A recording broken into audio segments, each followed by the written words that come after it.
Okay. Good afternoon, everybody. Welcome to the staff meeting of March 1st. It's 1 o'clock March 1st. Thank you for those that are watching on Facebook and YouTube. And I have been informed that a couple of commissioners might have a meeting at 3 o'clock that they need to get to. So we would hope that if this goes through and we get a couple items, I believe, to discuss. But with that said, I'll hand this over to Tom Stoltz. Thanks, Chairman, and good afternoon, Commissioners. Thank you for meeting with us at out of the ordinary time. And we actually just have one item today, Chairman. We'll do vaccine update on Wednesday at the Board of County Commission meeting. So today, about a month or so ago, I sent you a draft of a food system master plan that a group of people had been working on actually for years to show the community. Today, Councilperson Becky Tuttle is here, and in Becky's previous life, she worked on this document along with several others. And I think they just want some time today to walk the commission through this plan, maybe answer any questions about its contents, and just generally have a discussion about it. So, Becky, with that. Okay. Becky Tuttle, welcome to the County Commission staff meeting. It's Thank you so nice much to see for you having always. me. I appreciate the opportunity to be here. I haven't been on this side of the bench on the commission. I used to present quite frequently when I was a staff person here, so I haven't had the opportunity to do this in a while. Have you noticed how we remodeled? It looks so. That's fantastic. Hopefully we can get the slides pulled up and then we can go in and get started.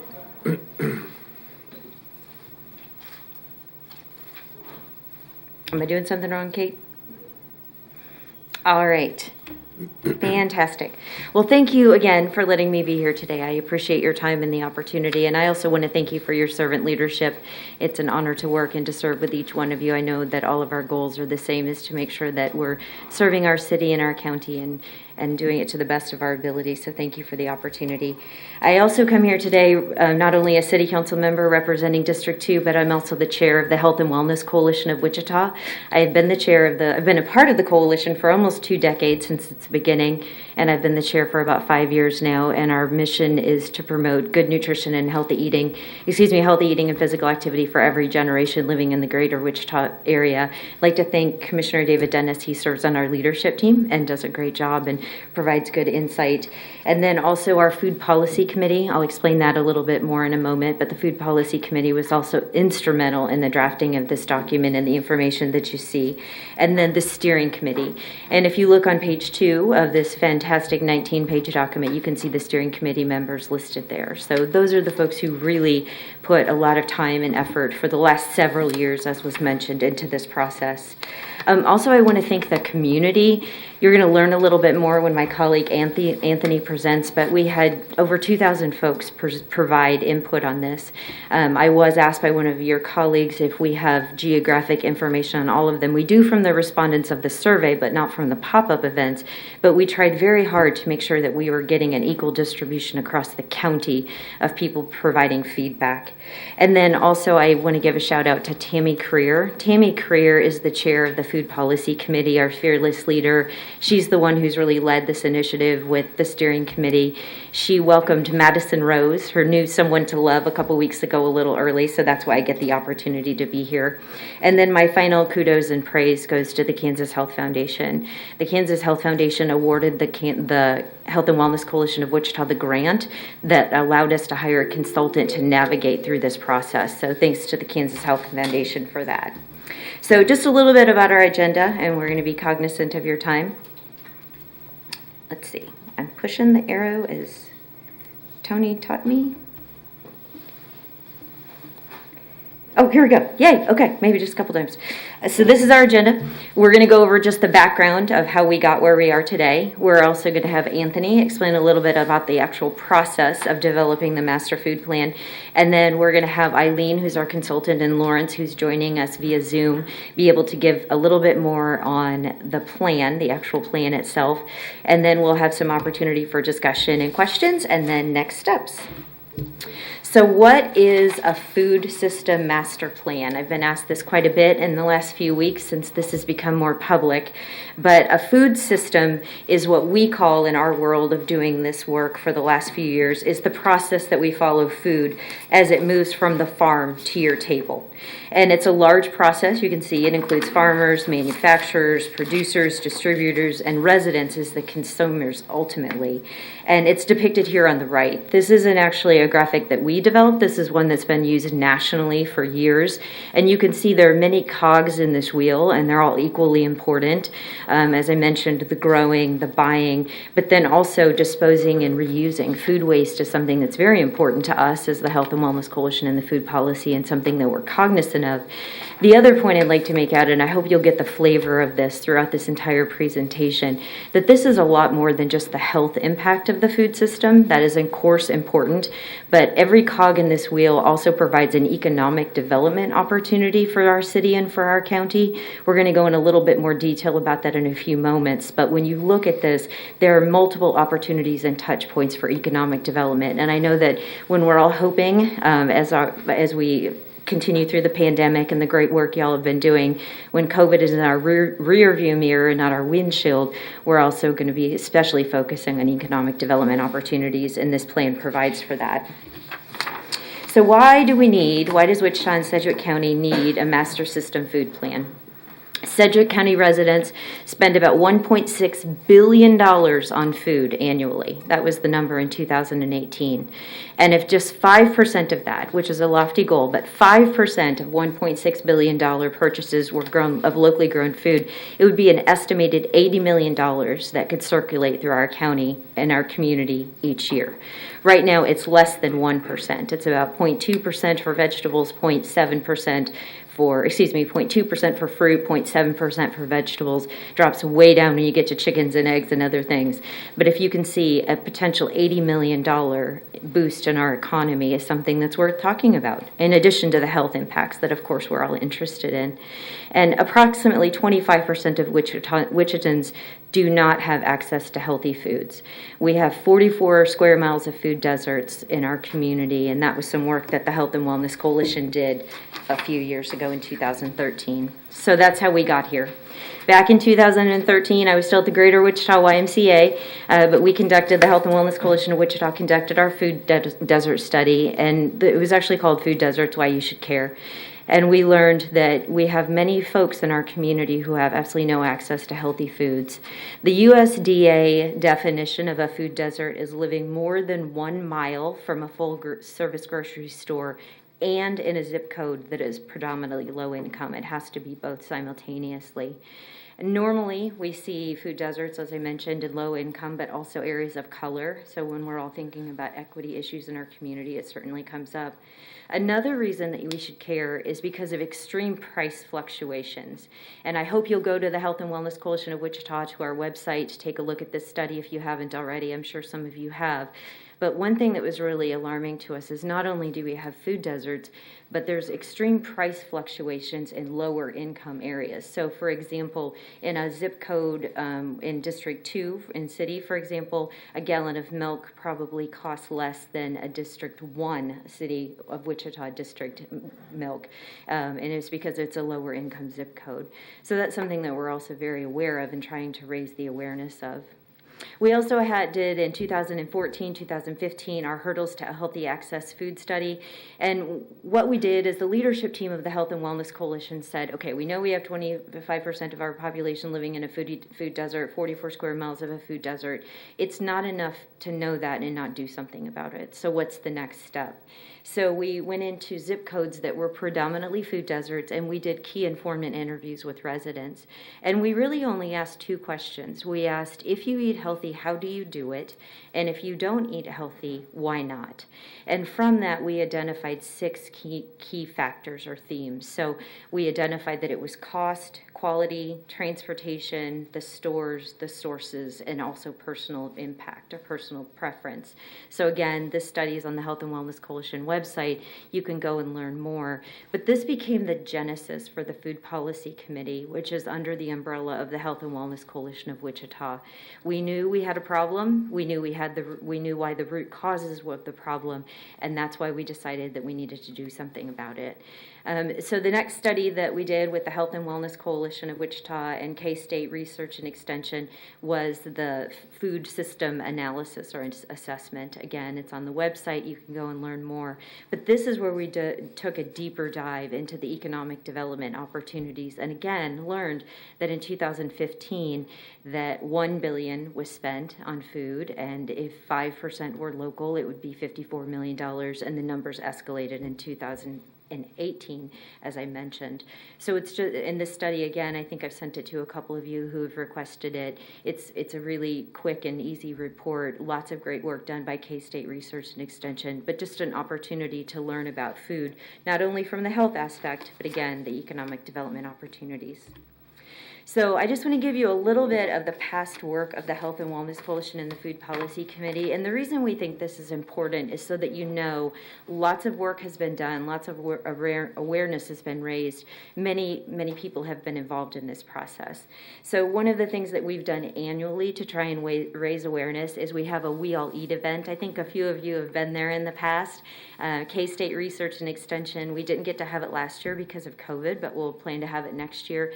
And about 600 people come each year to an afternoon event. It's a come and go event, and it's tips, tools, tricks, and tastings for healthy food access. So what is food? Where can you get food? How can you grow your own food? What are food options in our community? And to have 600 people gather annually gives us some good opportunity not only for education and awareness, but some data collection as well. And then every year we did food tours where we rented a party bus, or the last couple of years we utilized Wichita Transit, and we would put people in a bus and we would fill the bus up and we would take them to different areas in the community that were important in the food system. So we took them to a community garden, or maybe the Kansas Food Bank, or a food pantry, or a food distribution center, different areas where people could learn more about the entire system of food. We also did, one of my favorite things we've done in this field is entrepreneur workshops for producers or prospective producers. And we know that producers in our community are aging out, and we want to make sure that we're training the next group of producers or farmers, people who are putting the food from the farm to your table. And I expected that we would probably have a group of, maybe older, probably not as diverse, and I was pleasantly surprised that not only did these workshops completely filled up, but we saw multi-generations, we saw multiple ethnicities of people who were interested in learning about growing food. And we weren't teaching them how to grow a better tomato. That wasn't the purpose.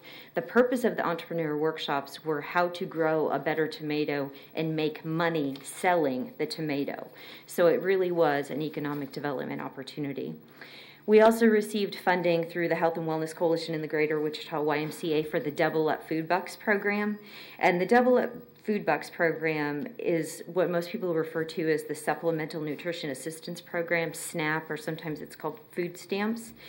And it's where we received funding so that when fresh or locally grown fruits and vegetables were at farmers markets, folks who had the SNAP benefits could go to the farmers market and purchase the food at the farmers market.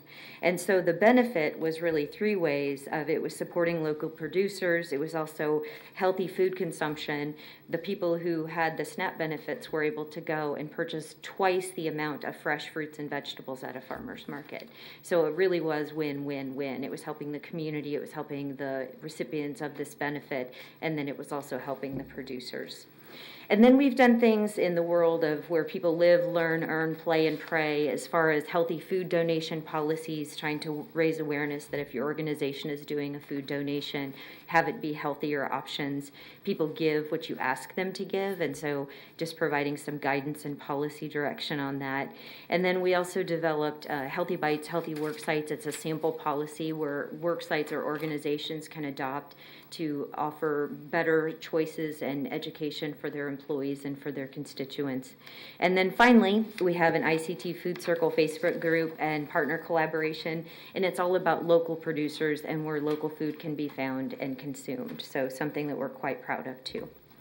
So just one last slide for me, and then I'm going to turn it over to Anthony. But this is some of the synergistic initiatives.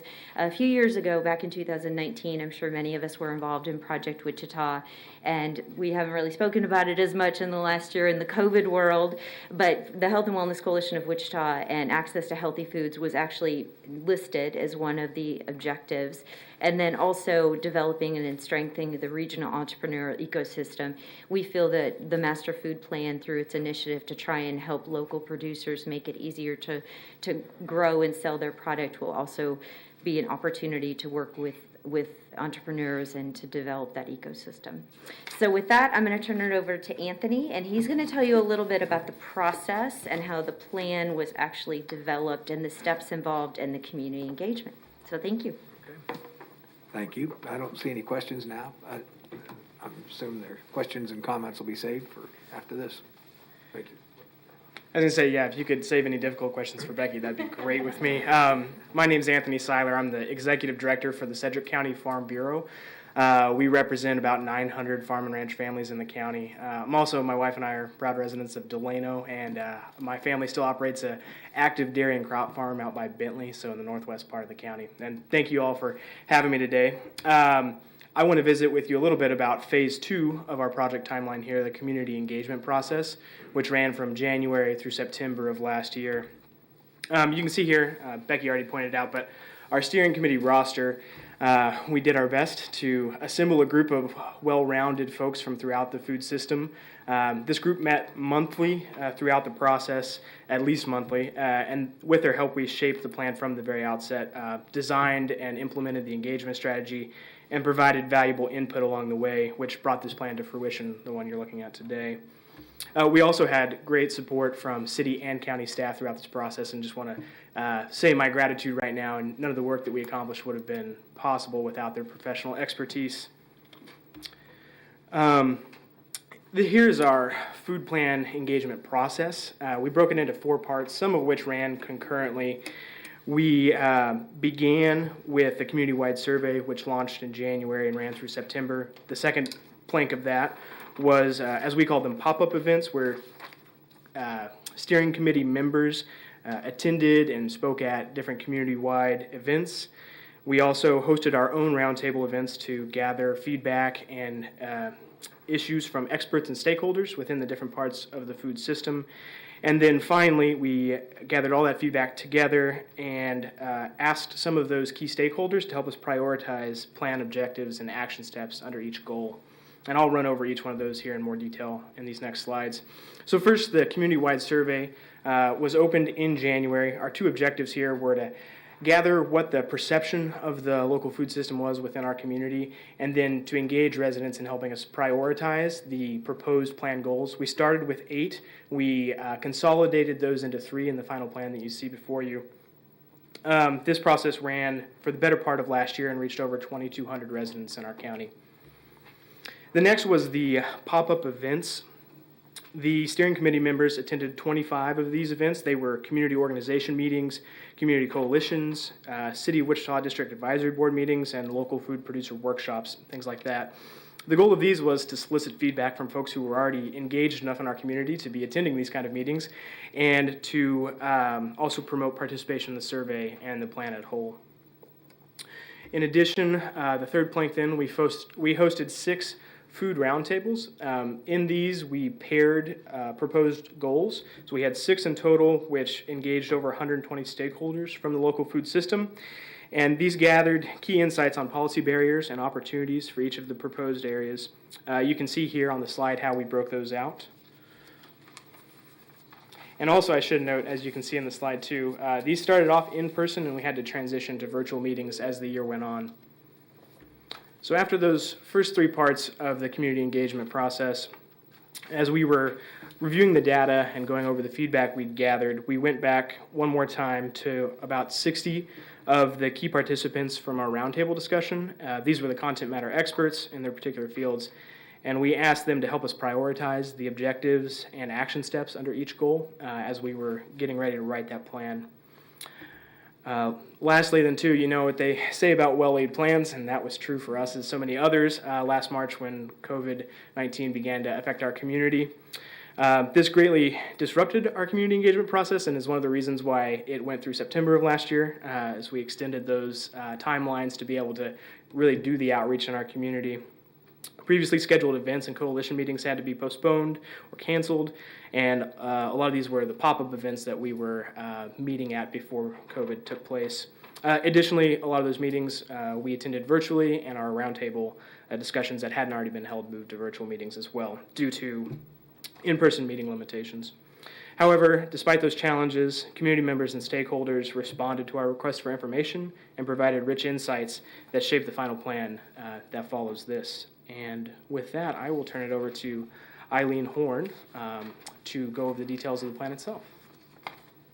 Hi, everybody. Can you hear me and see me? Yeah? Excellent. Okay.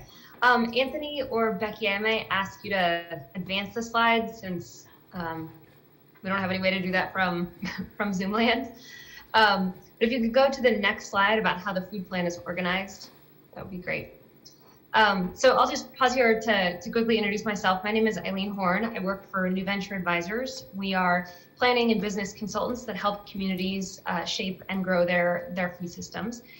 Kathy Nyquist is also on the meeting. She is the principal at NBA and my partner in crime on this particular project. And so what I'm going to do just for the next couple of slides is walk you through the plan itself. Since you have the plan in front of you, I'm not going to get down to the detailed action step level, but instead we're just going to review the goals and objectives at a higher level. So as you can see, there are 3 different tiers in the plan. First are the overarching goals of the plan, then come the objectives. Those are the measurable strategies underneath the goals, and then the action steps are specific policy and program recommendations that surfaced from the community engagement. So I just want to reiterate what Anthony was saying. All of these came out of community feedback through the survey and the roundtable meetings. And the order that you see those objectives in, those are prioritized from the community as well. So we wanted to give you a to-do list, but we didn't want to give you a super overwhelming one. So we tried to help prioritize those recommendations a bit. Okay, so the next slide is goal 1. I want to give you a little bit of background about this one. This one actually wasn't in our initial set of 8. But what we kept hearing over and over at every roundtable, came through loud and clear in the surveys, is that community members felt like there wasn't coordination in the food system and also a lack of education. So we heard from community members that they didn't know where the community gardens were and how to grow their own food. They expressed a desire to learn how to eat healthier, but didn't know how to cook. We heard from producers that they wanted more technical assistance and support for specialty crops that they grow, like fruits and vegetables. And so we heard throughout all of them that there was this need for coordination and education. And as you'll see in your plan, objective 1 has several action steps under it related to implementing a food and farm council. And so I want to go to the next slide and talk about that one for a little bit, just so that we can all be on the same page with the term. So an appointed food and farm council is an advisory body that reports to either city government or county government, a regional unit of government, et cetera, to provide food system policy recommendations to those governing bodies.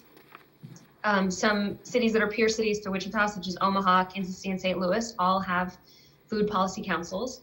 And as you can see on the map, there are 26 food and farm councils across the state of Kansas. I believe we have 42 of the counties covered currently. And a little bit of background on how these started. About a decade ago, there was one in the Metro KC area and in Douglas County. And through the success of those coalitions, the Kansas Health Foundation and other funders got really interested in this idea that if you created an advisory body that reported to local government, this group they could serve a couple key roles. They could be the conveners, especially in something as complex as the food system. You need to have a variety of voices that represent all the different sectors.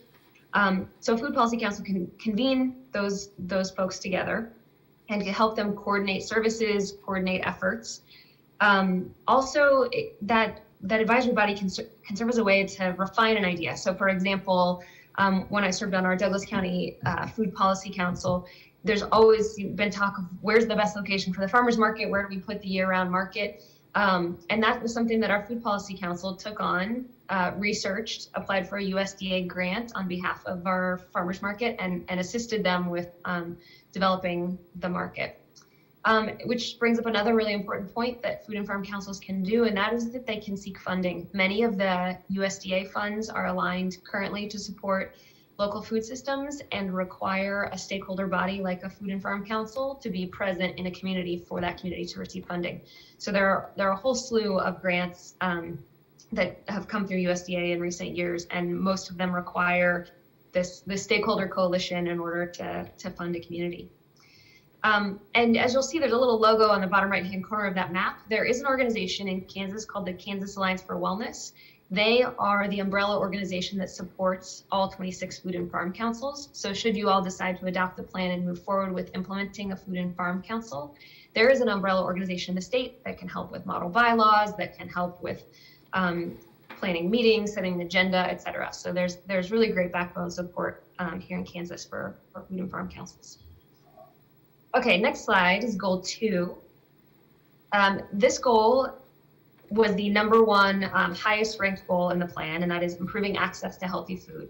So what came through loud and clear is all the work that Councilmember Tuttle and the Health and Wellness Coalition have done over the years to educate the community about the issue of food deserts, and lack of access to healthy food definitely is, understood by the community. And in the survey, people were asked to rank whether this was a priority for themselves, and then they were also asked to rank the goals for the community. And in both instances, this goal rose to the top. This goal is about addressing kind of the multiple angles on access. So there's the financial access, can you afford food? And then there's also the geographic access. If you can, you may be able to afford food, but you may not be able to get there because of lack of transportation or other barriers. And so there are specific action steps to address affordability, transportation challenges. And then also in here, we have some specific recommendations around food recovery practices to make sure that restaurants and grocery stores and other food retail outlets can make sure that any food that's otherwise would go to waste or be composted can actually go to families first by improving that pipeline into the food bank system. Okay, the next slide, goal 3, is focused on increasing local food production. The reason for this one really rose to the top, and what came through is there is demand in your county for local food. There are people that want to buy it, people that want to have access to it. But we also need to grow the supply because, as Councilmember Tuttle pointed out, it's tiny percentages at this point that is being grown and sold locally. And so growing that market is really critical. So there are action steps under these objectives that help build out opportunities for entrepreneurs in food and farm businesses, opportunities for large players and large purchasers, including the county and the school district and others, to actually purchase local food and set a local food purchasing policy. Objective 3 is primarily aimed at City of Wichita and the planning department around providing clarity for urban agriculture regulations, so what people can grow on their urban lots and where and how.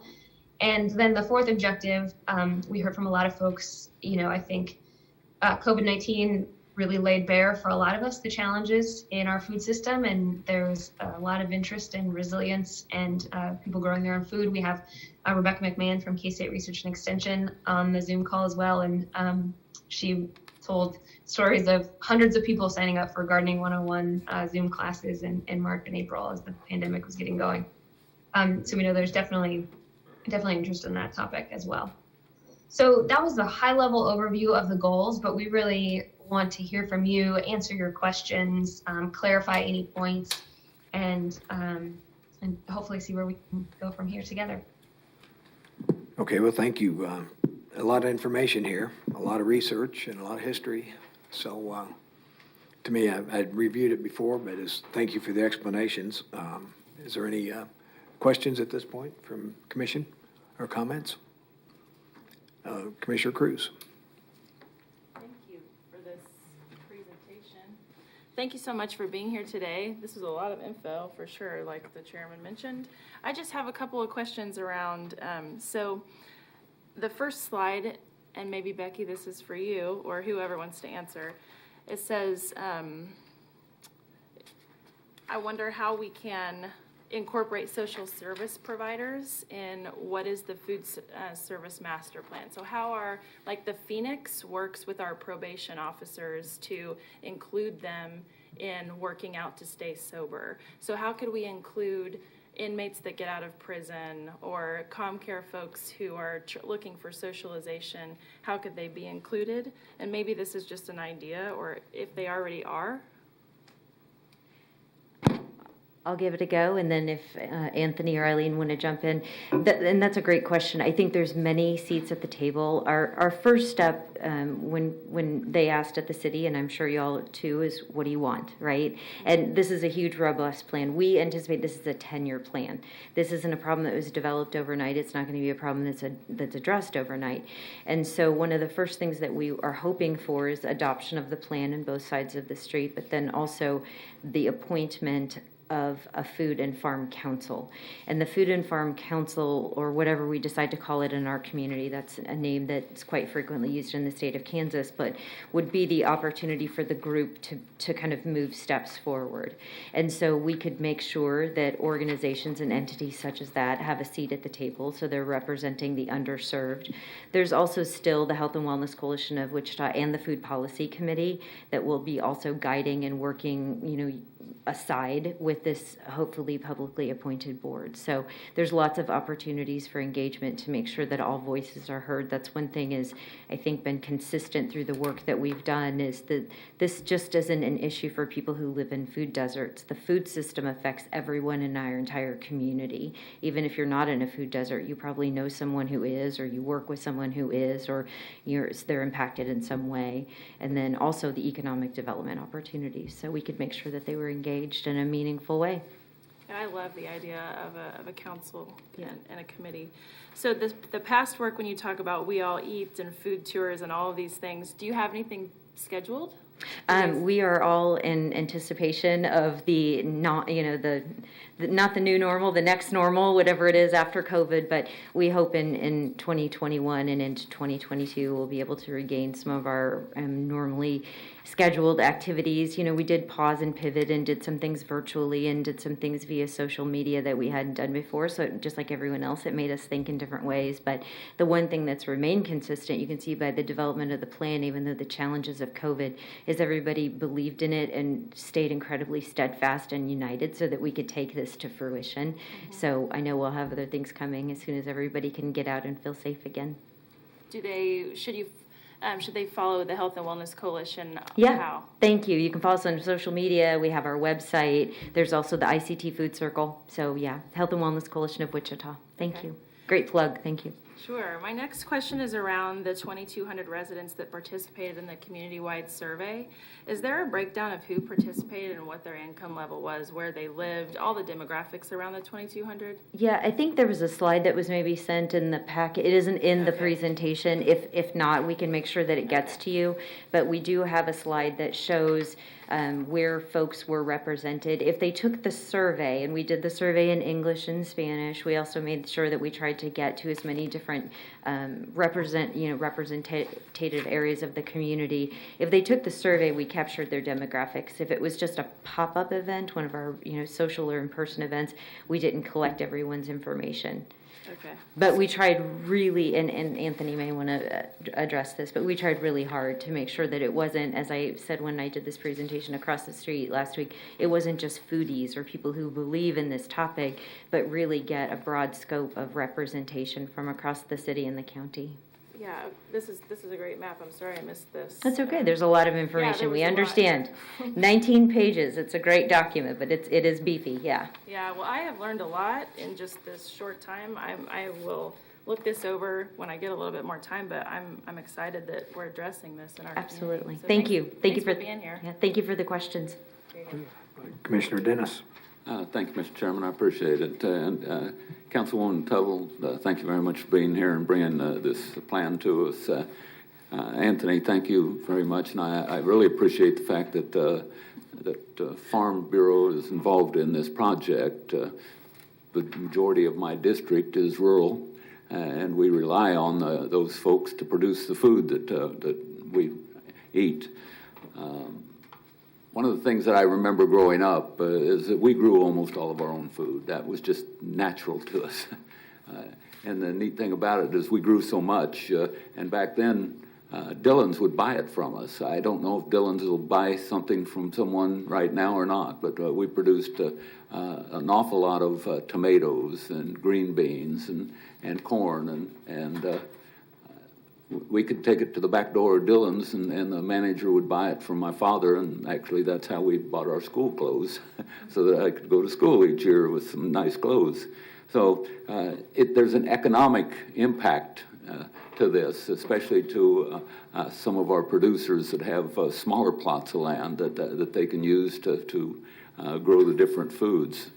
I did mention to Councilwoman Tuttle earlier before the meeting this morning, or this afternoon, is that there's a neat model out there for education, and I'm hoping it's still there because it's been a few years since I toured it. But when I was on the State Board of Education, there's a little school up here in the town of Walton, Kansas, just outside of Newton.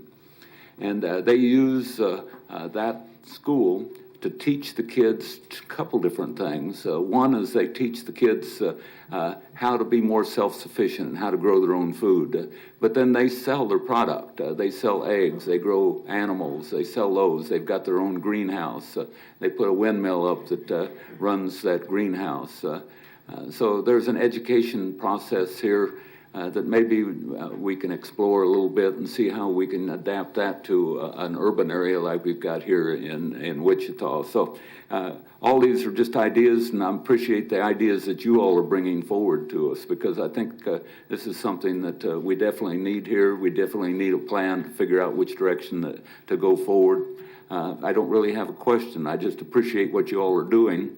And it fits right in with the way I grew up and the way that I think, and I hope other people do too. Thanks again. I appreciate it. Okay. Thank you, Commissioner Dennis. Any other comments or questions at this time? I don't see any, so I see you have more on the presentation. Next steps or not? Yes. Again, thank you for the opportunity to be here. I also would like to give a shout out to your staff. Been incredibly easy to work with and able to make sure that we get the information to you. So thank you to your city manager and your assistant city manager. It's a pleasure to be able to work with you across the street. Probably for us, the next steps is we hope that you will look at this again. We realize it's a lot of information, but a lot of time and effort has been put into it. Please reach out at any time with questions I can answer. Eileen, our consultant, Anthony, Shelley, Tammy with the Health and Wellness Coalition of Wichita, we're here to get you information that you need. And again, the studies that I mentioned are in the Health and Wellness Coalition website. There's a plethora of information about this topic as well as physical activity. Our hope, I guess, for the city and the county is that there would be the formal adoption of this plan. That would be our next steps. And then the appointment of a food farm council, a food policy council, whatever it is, and that group then would be charged with moving the plan forward in a way that they feel would be the most effective. We do understand, and we're incredibly cognizant of the fact of the county and their heroic efforts, really truly heroic efforts during this last year with COVID. Incredibly impressed with everyone and the work that's been doing to keep our community safe. You as leaders, the health department, the administration. I have mentioned several times we would not have brought this plan forward if we didn't understand the incredible economic development opportunities that it has, as well as the health impacts. So we felt like this was timely as we're starting to emerge from COVID and everybody's thinking about how our community recovers, our state, our city, recovers, but then also economically. So we felt it was timely because of that too. So next steps, that was a long answer just to say, I hope you adopt the plan, I hope the city will adopt the plan, and then also agree to have a publicly appointed Food and Farm Council. Okay, so we'll have a chance to, as has been said, review a little further and get any questions and answers, and then there would be a formal resolution forthcoming sometime based on any other immediately feedback. I think that would be if that's the will of the commission, sir. And I'll reach out to the city manager and see what the timing is on the city side to address that, and we'd want to try to be in lockstep. And at this point, is there a budgetary item in this yet? There's no, at this point, it's a committee and And that's the only other discussion, and please, Mr. Schultz, feel free to chime in. That is the area that we don't know exactly yet how it's going to be staffed. If there is a publicly appointed council who will staff it. And so we're looking at our end, I think the county, also some private, are there other entities within the community? So those are be some other steps that come along with that. okay. Well, I encourage the commission to delve into this further and reach out. We've got access to Becky and others for any answers or questions or suggested improvements. And then we look forward to the future. So thanks again for the presentation and the information. Thank you. Okay, thank you, Eileen. Okay. Any other actions? Nope, that was before it the for board? today, sir. Okay, so this week we have we do not have a staff meeting tomorrow, We do Tuesday. not. But we do have a regular scheduled meeting on Wednesday. Yes. With an agenda including some COVID updates and vaccine updates. Okay. All right. With that, we will adjourn for the day. Thank you, everybody, for joining.